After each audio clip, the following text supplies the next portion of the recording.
kind introduction, and thanks everybody for showing up in this maybe early morning in the East Coast. Then today I'm going to talk about the problem of ethics and welfare in the design of randomized experiments. So the motivation is very simple. That is needless to explain to this crowd, but now it's the sort of the golden age of RCT or A/B tests, right? That RCT is a social standard of evidence, not just in economics, but also in the whole society, I would say. Then if we look at the real-world implementation of these RCTs, then we are going to immediately notice a couple of very striking features. First of all, these RCTs involve a really big number of individuals as experimental subjects.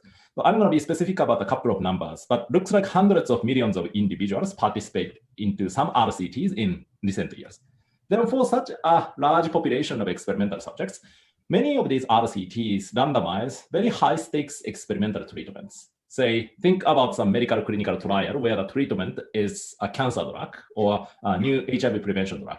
These things are literally life-threatening. And now so we are seeing an inflow of lots of RCTs about COVID-19 vaccines as well. Then even in social and economic domains, many RCTs allocate critical treatments such as basic income and health insurance, police patrol, and so on and so on. Then these 2 points jointly mean that what's happening in RCTs influences the lives of numerous individuals. So given this high-stakes nature, what I'm going to try to do today is to provide a design of a randomized experiment that can improve the welfare of participating experimental subjects while producing enough experimental information to do causal inference and impact evaluation. More specifically, I'm going to use a microeconomic model or a mechanism design framework to derive a Pareto optimal stratified experiment, so to speak, with the following 3 features. So first of all, my proposed design has a welfare optimality property in the sense that it creates a Pareto efficient allocation of treatment assignment probabilities, where the experimenter assigns each treatment to subjects predicted to experience better treatment effects or to subjects with stronger preferences for that treatment. For the second preference aspect of subject welfare, the proposed design has also incentive compatibility. That is, it provides subjects with simple incentives to tell the truth about what kind of treatments they really want.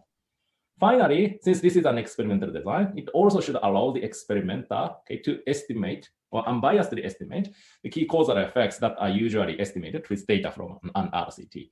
And the proposed design indeed has such a good information property. So I'm going to propose an experimental design with the 3 features, welfare, incentive, and information.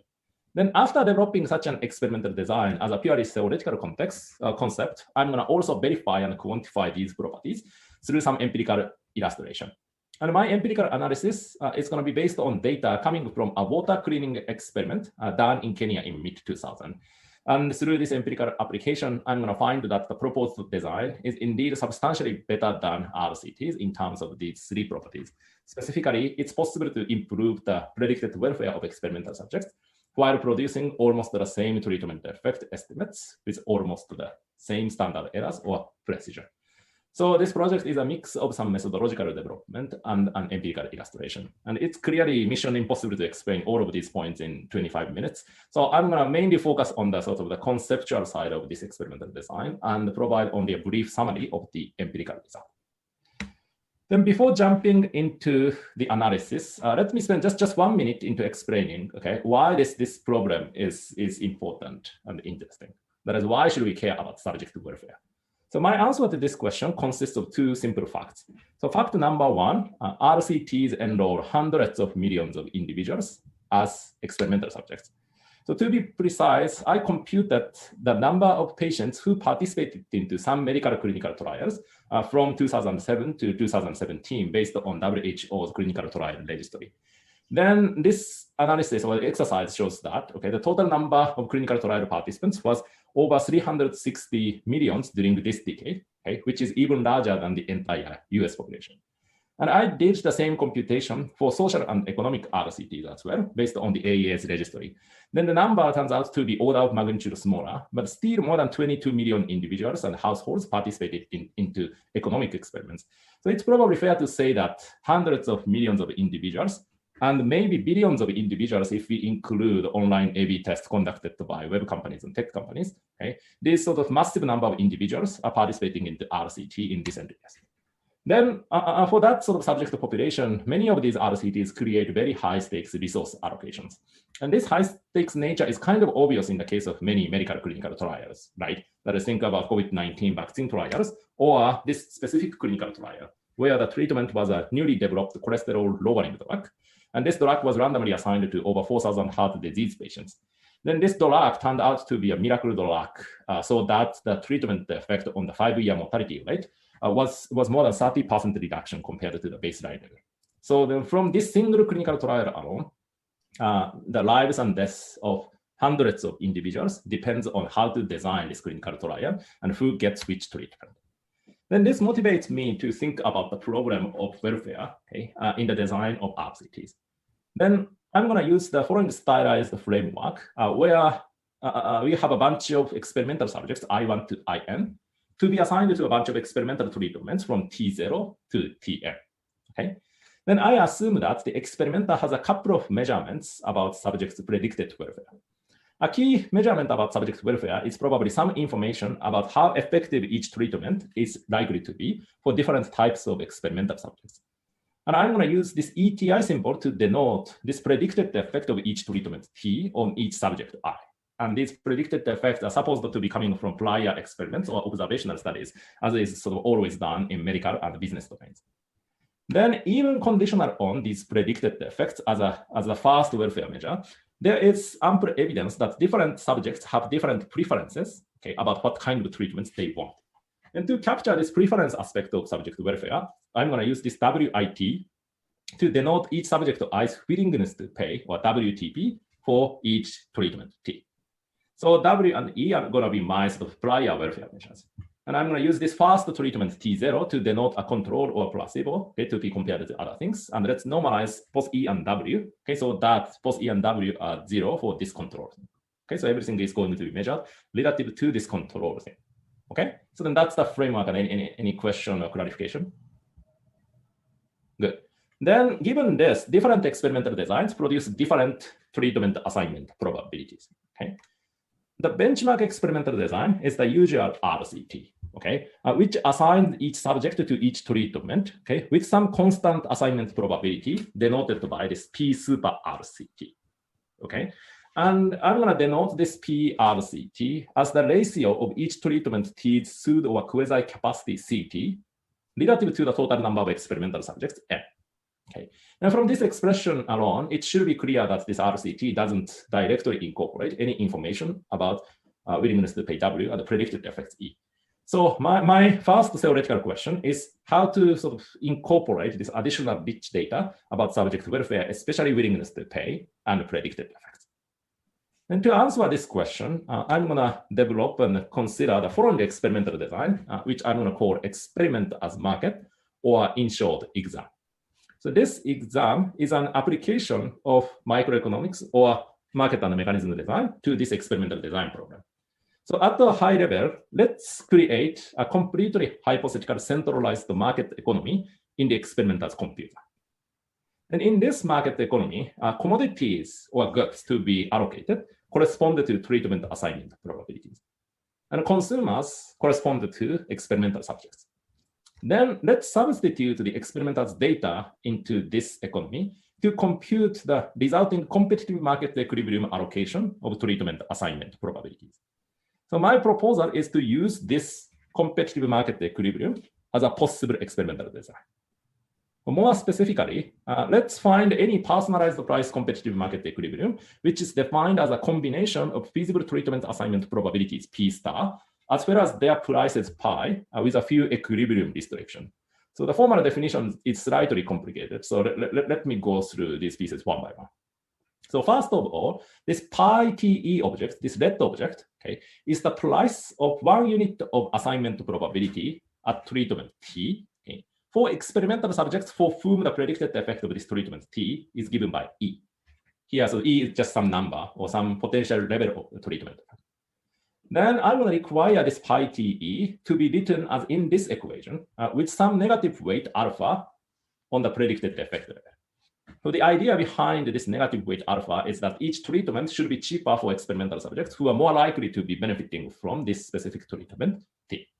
Okay, some effectiveness-based price personalization or price discrimination going on. Then, given these personalized prices, each subject is going to solve a constraint utility maximization problem. Specifically, this P star IT, okay, is the probability that subject I is assigned to treatment T. Then for each subject I, I'm going to require the combination of the vector of treatment assignment probabilities to the solution to the utility maximization problem, okay, in the middle on the right-hand side.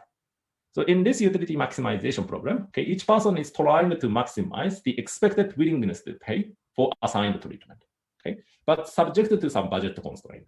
And the budget constraint is formed by the personalized prices coming from the first step, as well as a common budget B, the blue object. And this blue object, the common budget, is picked by the experimenter at some sort of constant number, okay, which is the same for every subject. Then finally, I also require some innocuous capacity constraints. Okay. Then let's find any treatment assignment probabilities P star that satisfy all of these equilibrium conditions. Then for those who are sort of familiar to mechanism design, this is clearly a version or an extension of the very classic idea in economics and mechanism design, that is competitive market equilibrium from equal incomes, which has a very long history, at least since 1960s. And from the purely sort of economic or mechanism design perspective, this is the end of the story. But from the experimental design perspective, there remains some problem. That is, this assignment probability P star may be equal to 0 or 1, so that there will be no randomization anymore. So to deal with this problem, I'm going to add just one more modification to the previous definition. That is, starting from the P star thing on the last slide, let's modify it to what I denote by P star of epsilon. Okay, this orange object. This P star of epsilon, okay, it's just a mixture of the original P star, okay, and the RCT assignment probability, such that the resulting mix is always bounded between epsilon and 1 minus epsilon for every subject I and for every treatment T. And here, this epsilon is some design parameter, okay, picked by the experimenter at some small constant, such as 5%, maybe 10%. Okay, so given the experimenter's choice of this epsilon parameter, okay, let's compute this P star of epsilon object, which will be the final treatment assignment probability, okay, in this exam, okay, or experimenter's market. But if you are confused by this slightly messy definition, then you can take this P star of epsilon or exam as some black box algorithm that will compute assignment probabilities based on your data. But at the very least, I should convince you that this exam is not just a sort of crazy monster that comes from nowhere, but rather a natural extension of the usual RCT to think about. So to clarify this point, let's imagine a situation where the experimenter has no clue about willingness to pay or predicted effect. The very sort of classic scenario, okay, with no information, no additional sort of information about welfare. Then even in this scenario, it's still possible for the experimenter to implement the exam, right? Because the experimenter can simply sort of make both willingness to pay W and predicted effects E be the same and constant for everybody and every treatment. Then in this scenario with no welfare data, okay, exam turns out to reduce to the usual RCT, in the sense that the two experimental design produce all the same assignment probability for everybody and every treatment. So therefore, this exam is a strict enrichment of RCT, okay, developed to incorporate the additional information about willingness to pay and the predicted effect. Then in general, of course, there are millions of possible ways to incorporate the data about willingness to pay and the predicted effects. Then so why should we use this particular design of exam? So my preferred answer is that this exam has a particular welfare optimality property in the spirit of the first fundamental theorem of welfare economics. What I mean by that is that exam, okay, optimally randomly assigns each treatment to subjects with better predicted effects of that treatment, or to subjects with higher willingness to pay for that treatment. More precisely, for any feasible choice of the epsilon parameter, there always exists a combination of assignment probabilities that satisfies all of the exam conditions. So some equilibrium existence result. Then for any such assignment probabilities in exam, it is ex ante Pareto optimal in the following sense. That is, there is no alternative experimental design P without a star, okay, with the same random assignment condition such that the alternative design Pareto dominates exam in terms of these two welfare measures listed here: the expected willingness to pay for assigned treatment and the expected predicted effect of assigned treatment. So therefore, as long as the the experimenter cares about these two things, the expected willingness to pay and the expected predicted effect, there is no alternative experimental design that is clearly better than exam from the ex ante perspective. So in this sense, exam has the good welfare optimality property. Then in this result, I take this willingness to pay data W as given and as representing the true preferences of experimental subjects, right? But in practice, these preferences and willingness to pay are, of course, private information, okay, held by experimental subjects themselves. So therefore, in practice, the experimenter needs to ask experimental subjects to report their preferences about different types of treatments, right? And in this sort of preference reporting or willingness to pay reporting process, one concern is incentive compatibility. That is, whether subjects find it sort of optimal and makes sense to simply report the true willingness to pay to the experimenter. And the theoretical answer to this question turns out to be yes, in the sense that exam can be shown to be incentive compatible for willingness to pay reporting, at least for large enough experimental design problems. So it is almost always optimal for experimental subjects to report the true willingness to pay to the experimenter when experimental subjects are trying to maximize, okay, the private benefit coming from that willingness to pay reporting. So in this sense, exam is welfare optimal in an incentive compatible way. Then the final methodological question is probably what about information, right? That is, since this is an experimental design, we'd like to use the resulting data coming from this exam experimental design, okay, to estimate treatment effects and policy effects. Then to provide an answer to this question, suppose that the experimenter cares about the causal effect of each treatment on some outcome yi, which is the observed outcome for each subject I, okay? Then I use this usual yi of t symbol to denote subject i's potential outcome when subject I is hypothetically assigned to a particular treatment t, okay? Then of course, many of these potential outcomes are simply unobserved, so that the experimenter wants to estimate or learn a certain parameter of this unknown distribution of potential outcomes. And let's denote that parameter of interest by theta. Okay, one possible example of theta is the average treatment effect for this population of experimental subjects. Then finally, I'm going to use this WBIT to denote the indicator that subject I is assigned to treatment T. Okay. Then with these pieces of notation at hand, I'm going to say that this parameter theta is unbiasedly estimable with any given experimental design P. Okay, if the following is true, that is, there is some estimator theta hat, okay, which is a function only of observed outcomes and observed treatment assignments, such that this estimator is unbiased for this parameter theta when the data generating process is given by this experimental design P. And it turns out that whenever some parameter theta, okay, is unbiasedly estimable with RCT, this same parameter is also unbiasedly estimable with exam with any positive choice of the epsilon parameter, at least for a wide class of parameters containing the average treatment effect and other important effects. So therefore, a first observation is that exam is no worse than RCT in terms of the set of parameters unbiasedly estimable with each experimental design. Then one consequence of this result is that exam allows the experimenter to unbiasedly estimate the average treatment effect, right? Because the average treatment effect is known to be unbiasedly estimable with the usual RCT. Then why is it the case that exam can unbiasedly estimate the average treatment effect? The simplest possible answer is that at the end of the day, exam is just a particular stratified experiment, stratified on observable characteristics, especially the willingness to pay W and the predicted effects E. So in exam, okay, treatment assignment is not based on a coin toss, okay, but rather based on, okay, some utility maximization problem, right? But imagine that, say, I and Max share the same values of willingness to pay W and predicted effects E. Then the two of us will face the same constraint utility maximization in exam, so that the two of us will get the same vector of treatment assignment probabilities at the end of the day, right? So therefore, as long as some sort of two persons or two subjects share the same value of W and E, the resulting treatment assignment is going to be conditionally randomly assigned and conditionally independent from anything else. So therefore, by the classic propensity score logic, the same conditional independence holds, okay, conditional on the vector of treatment assignment probabilities or propensity score as well. Then this observation motivates, okay, a variety of possible estimators of the average treatment effect using exam data. So one possible way to go is just this one. That is, as a first step, let's focus on a subsample of experimental subjects, okay, who share the same value of the treatment assignment probabilities. Then let's regress the observed outcome yi on observed treatment assignments dit to get these coefficients, beta pts.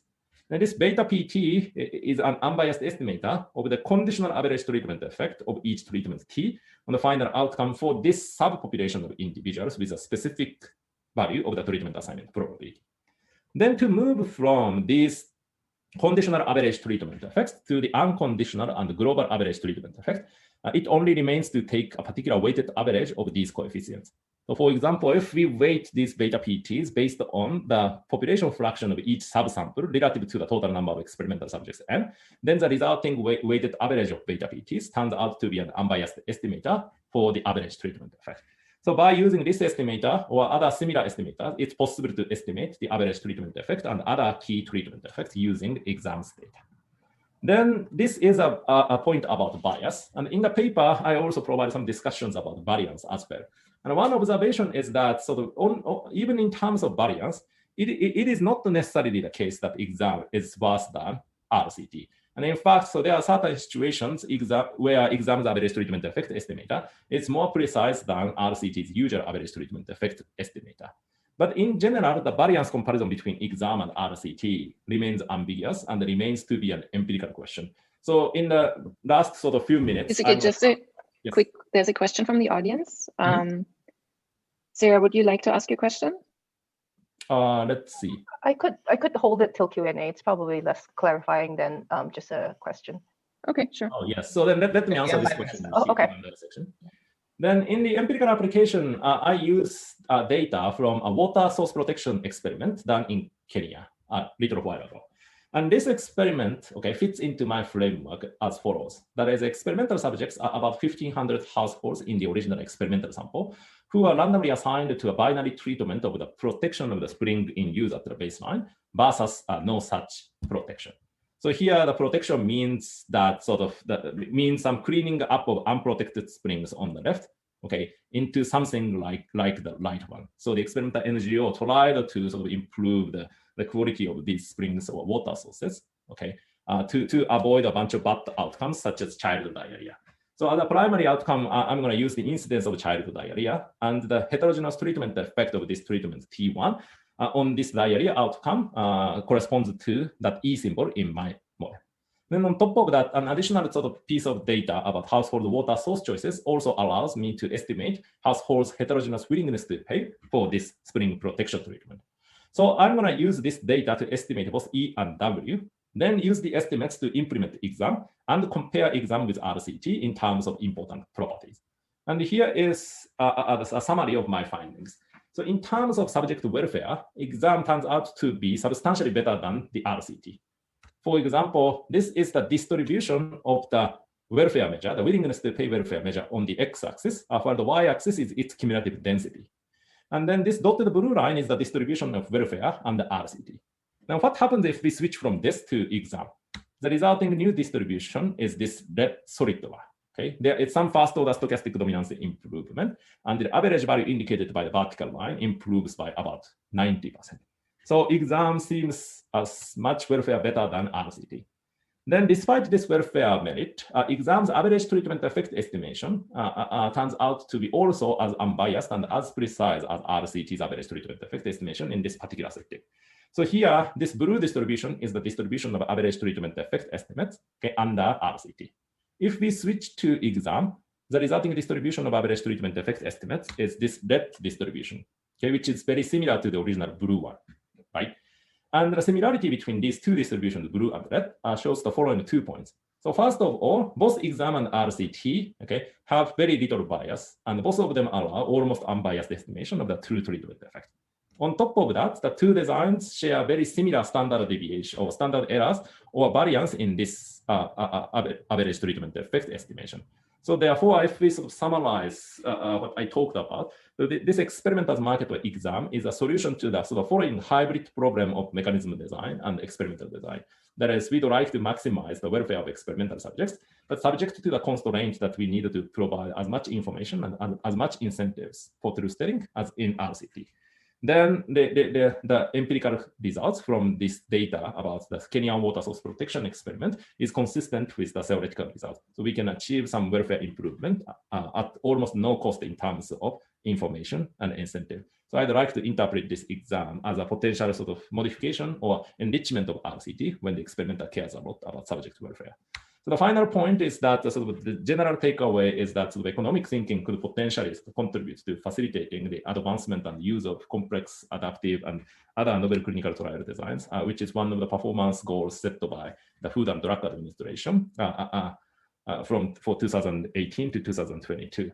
And today's discussants have even sort of more clear contributions to this goal. So I'd like to engage in additional discussions about this general point in the Q&A section as well as the breakout room. Thank you so much.